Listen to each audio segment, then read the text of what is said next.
Hi, my name is Grania Breen, programmer of the Red Line Book Festival with South Dublin Libraries. We're delighted to celebrate our 10th anniversary this year with over 84 events, online, in person and both. We'd like to remind you that you can watch back any of our online events on redlinebookfestival.ie. Before I introduce our final guest, I'd like to thank South Dublin County Council, South Dublin Libraries and all of our festival partners.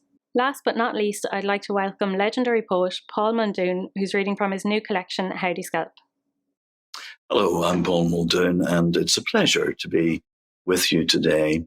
I'm going to read some poems from my new book, which is called Howdy-Skelp, and we'll come back to the meaning of that phrase, strange phrase, a little later in the reading.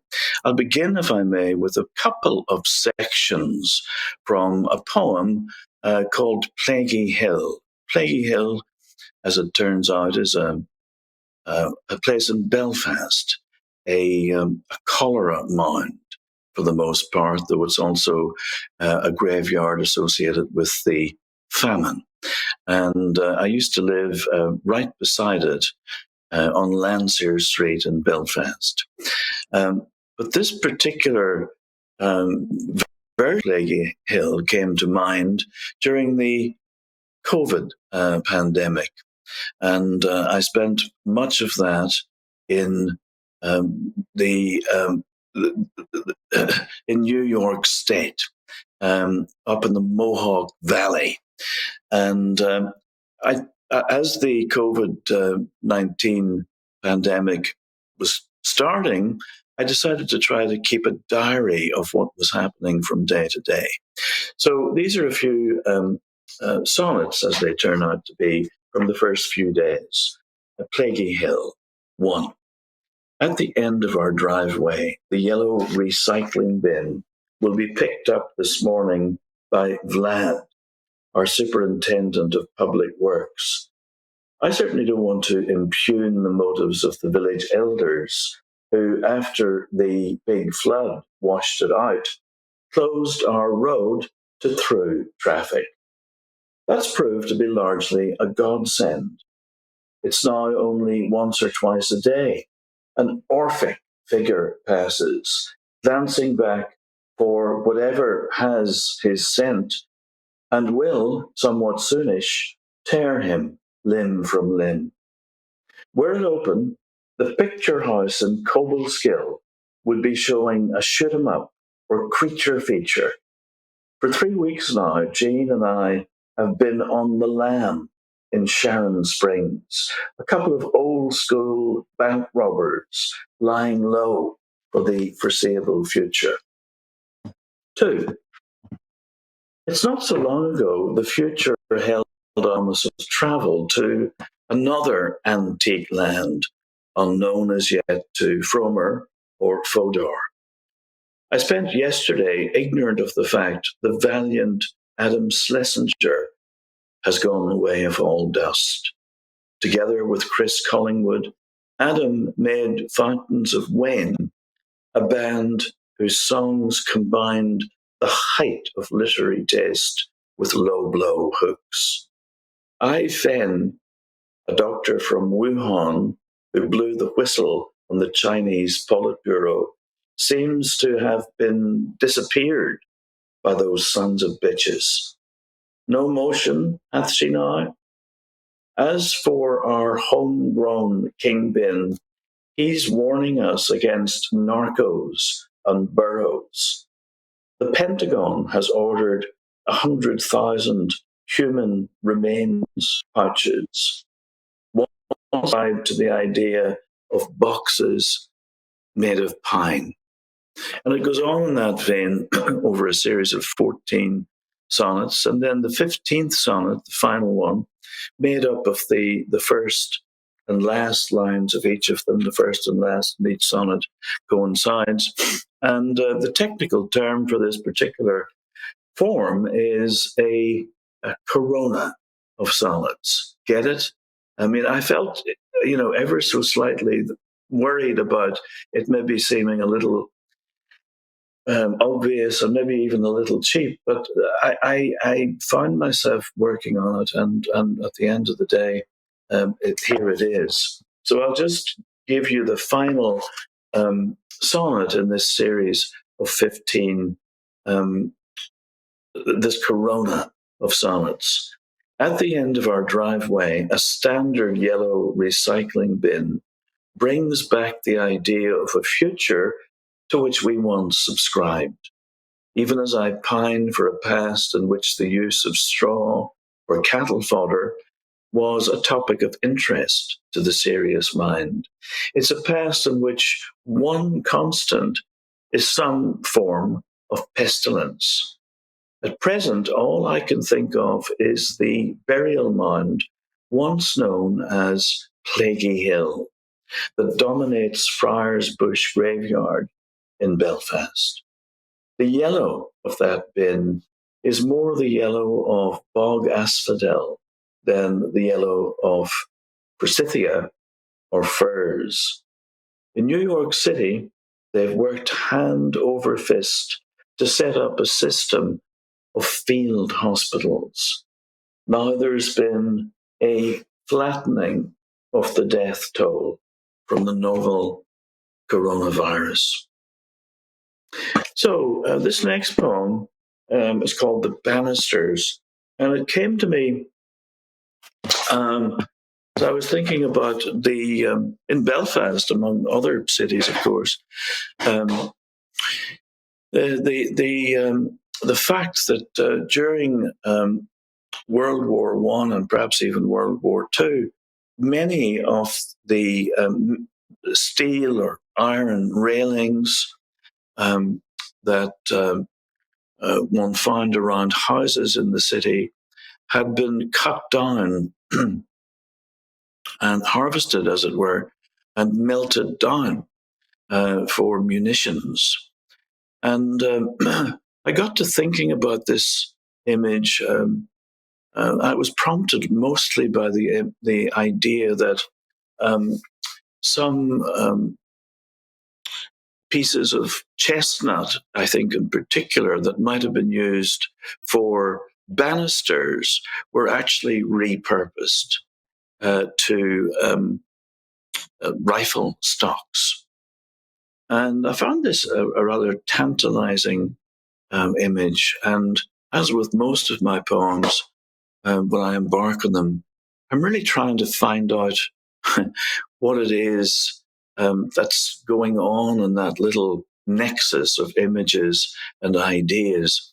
I usually don't really know what's going on, and the poem, most of the time, is represents the process of discovery as to what it is I think, or what it is indeed the subject of the poem might be. So, The Banisters is the title of the poem. Our ornamental gates and railings that were melted down for rifle barrels have gained some sort of posthumous renown by unambiguously drawing a line in the sand. The gates and railings are finally taking a firm stand and even more emphatically bringing things to a close.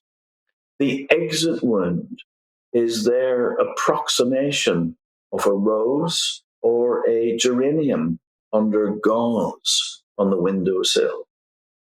Gangrene, the green and gold of the first full-blown daffodil.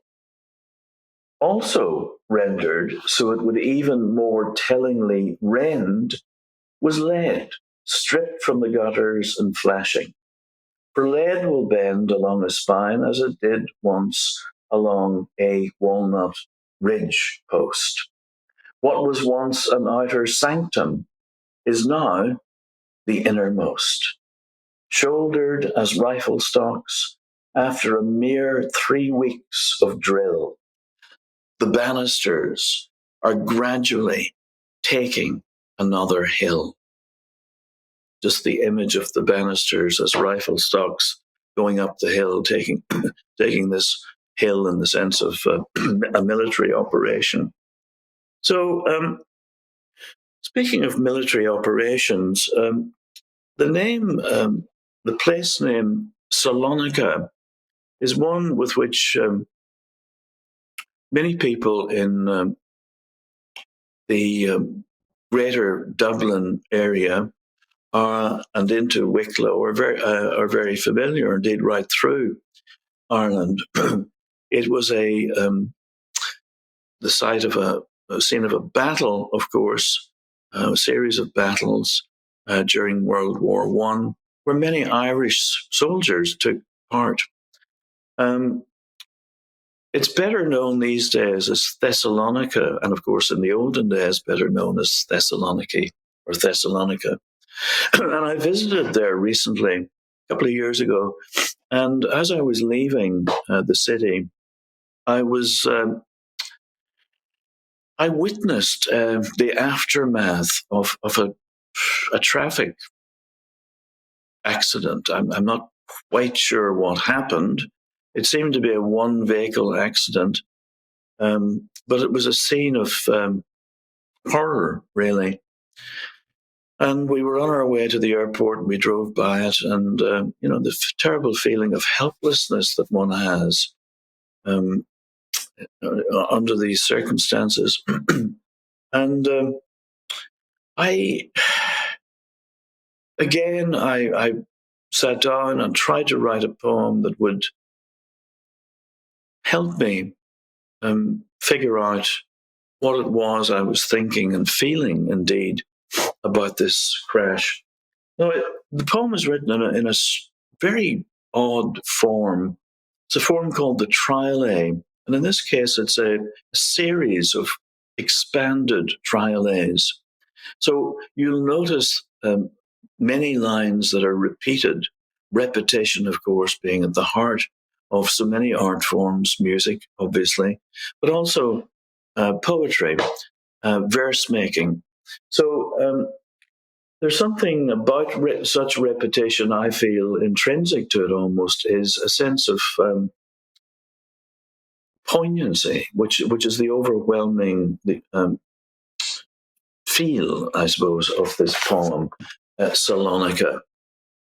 The young woman's body sprawled by the side of the road looked as if it had been thrown clear, like a burden her car desperately needed to offload.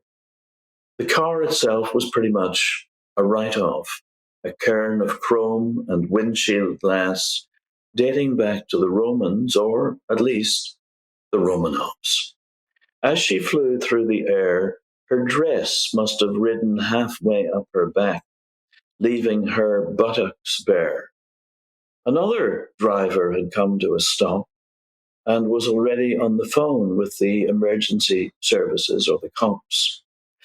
I very much doubt we'd have been of the slightest help had we pulled over on our way to the airport to give her what?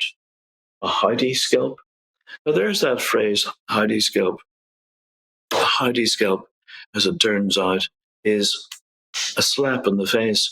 A slap in the face on the face that a midwife, howdy is the Scottish term for a midwife, and the scalp, a term with which we're all too familiar in Northern Ireland, where there's such a strong Scottish influence, a scalp being a slap in the face, or a slap in general.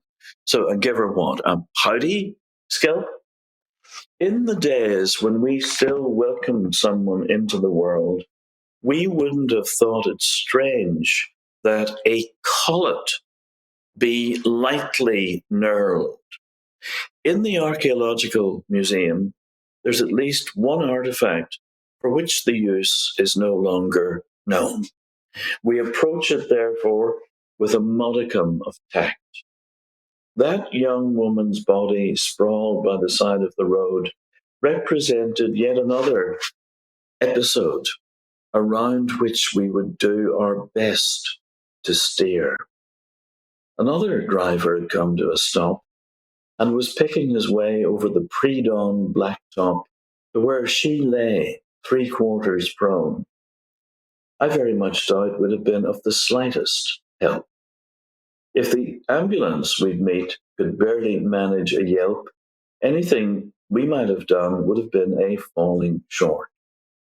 As she flew through the air after her car had hit a pole, she may have felt a pang of despair to think her grasp on things had now gone slack. The car itself was pretty much a write off, be it a circlet for a quaff or a hoop through which a soul may pass in the days when we still welcomed someone into the world, or a ferrule from a javelin hurled beyond our range. In the archaeological museum, there's at least one artifact from a past we simply cannot reenact. It may be ivory, it may be deer bone. That young woman's body, sprawled by the side of the road, looked as if it had been thrown clear. As she flew through the air, her skirt had ridden halfway up her back. The car itself was pretty much a write off, a cairn of chrome and windshield glass. Another driver had come to a stop and was already on the phone, so I very much doubt we'd have been of the slightest help had we pulled over on our way to the airport. In the days when we still welcomed someone into the world, we wouldn't have thought it strange.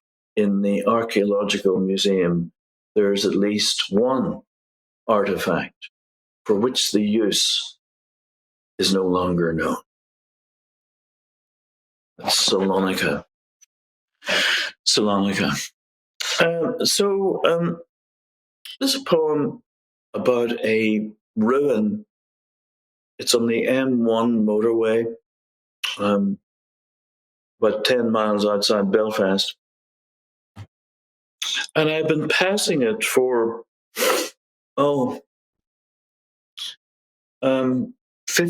than 50 years. And it's it looks just the same as it did 50 years ago when I first went up and down, 1969, when I first started going up and down the M1 to Belfast and Queen's University. So I have tried to write a poem that muses somewhat on the condition of ruin, and in this case, how there's a persistence to the ruin, which we might not find elsewhere in a more conventional context. So anyway, a ruin. It might have been a grist mill, a dilapidated granary or grange I first drove by some 60 years ago, and with my little eye espied through a door frame the tousled ferns and red-haired dockins of kids my own age sent out to play in the snow, their snowballs so specific in the sprawl.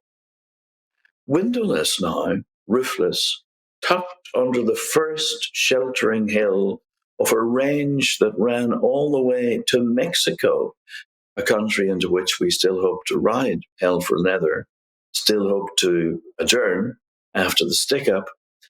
This ruin betokens not only the slow mowing of a meadow or a shopping mall, but the fate that would befall the many tagged and retagged over those 60 years.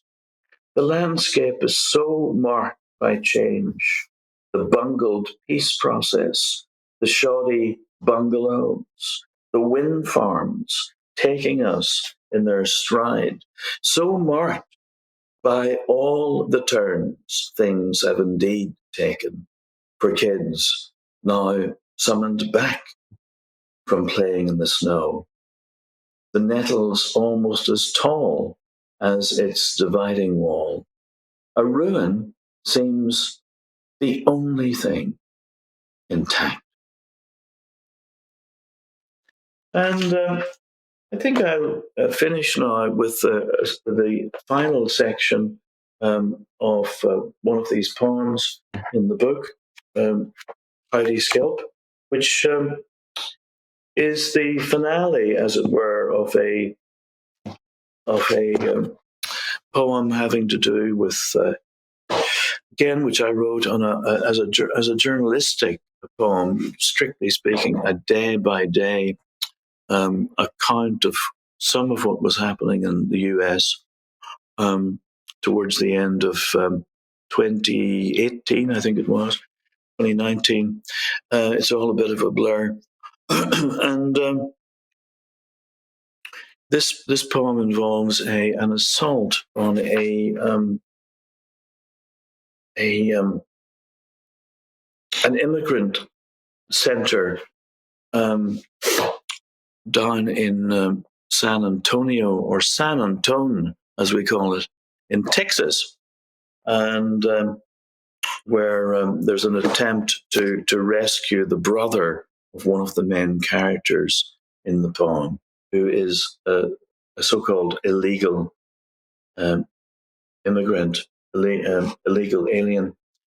So anyway, this is meant to be a great finale to the poem, and a kind of blast of characters, some of whom have already appeared in the poem, some who seem to push their way in from whichever realm in which they ordinarily operate.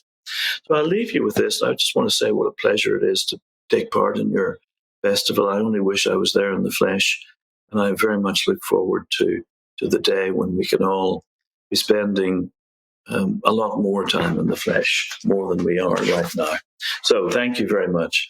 When it comes to a finale, it's hard to beat the combined forces of Buddy Bolden, Captain Beefheart, the recently cashiered Captain Crunch, Charlemagne, and his 12 paladins, William Tell, William Holden, and the Wild Bunch, Cyrano de Bergerac, Anthony Burgess, Frank Zappa, Frank Wedekind, Jorge Luis Borges, the Borgias, the Man in Black, the Thin White Duke, My Last Duchess, Preston Sturgis, Buffalo Bill, P.T. Barnum, Jenny Lind, Benny and the Jets, Bernardo Bertolucci, Bernard of Clairvaux, and the valet d'Absinthe, Pocahontas, John Smith, Joseph Smith, the Prophet Elijah, Amelia Earhart, Emily Dickinson, Emile Zola, Emiliano Zapata, Emilio Pucci, the Duke of Aquitaine, a.k.a. John of Gaunt,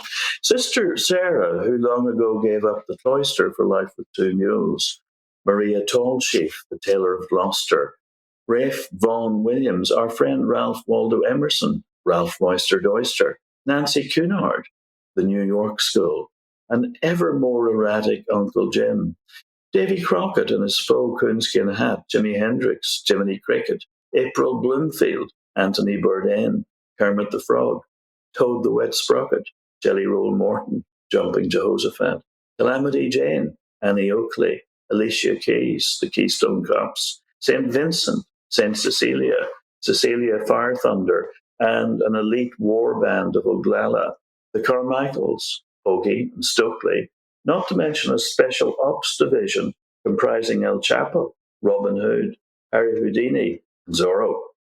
As we're pushing away from the gate, the man in black is heard to remark to Sister Sarah, and a man of constant sorrow, that a red and white striped sock will surely help our archers compensate for wind speed and direction. The Teenage Mutant Ninja Turtles needn't mind losing their reputation for being tight-lipped, nor need we mind the serial ordeal of being watched by 40 cellular phones as we hurtle along the dimly lit South Laredo, worried mostly our steed might be tripped in a hole engineered by such pocket gophers as have gone over to the other side. Pardon, senor, but what the worker found in the packet at sunup and escort was an Irish psalter wrapped in the screenplay for Bottle Rocket. Virgilio still has my back. That's where I got the idea I should slide down a sheep when making my escape. McMorris and his petard hoisters are augmented now by Kurt Weill, Kurt Vonnegut, Buckethead the Shredder Banksy, Castor and Pollux, Lady Astor, Lady Hamilton, Nelson Rockefeller, a half dozen West Coast oysters, the 7th Cavalry, Slattery's Mounted Foot, Omar the tent maker, Amerigo Vespucci, Nico, Nicholas Rowe, the man who fell to earth, Geronimo, Hieronymus Bosch, Mad Max, Muddy Waters doing the hoochie coochie with Lewis and Clark in their three-hulled pirogue, Guy of Gisborne, Guy Burgess, Aretha Franklin, Edward Longshanks, Patti Smith, the San Patricios, a snatch squad of brigantes in their distinctive breeches, Frank Zappa himself, desperate for the slightest purchase on the steep bank of breaking news. Conan O'Brien co-hosting our brutal assault with Conan the Barbarian, even as Sir Arthur Conan Doyle's assuring us our hope we might gain access to the detention centre by way of Portal on PlayStation 4 isn't entirely futile, assuring us it's not entirely for nothing we toil.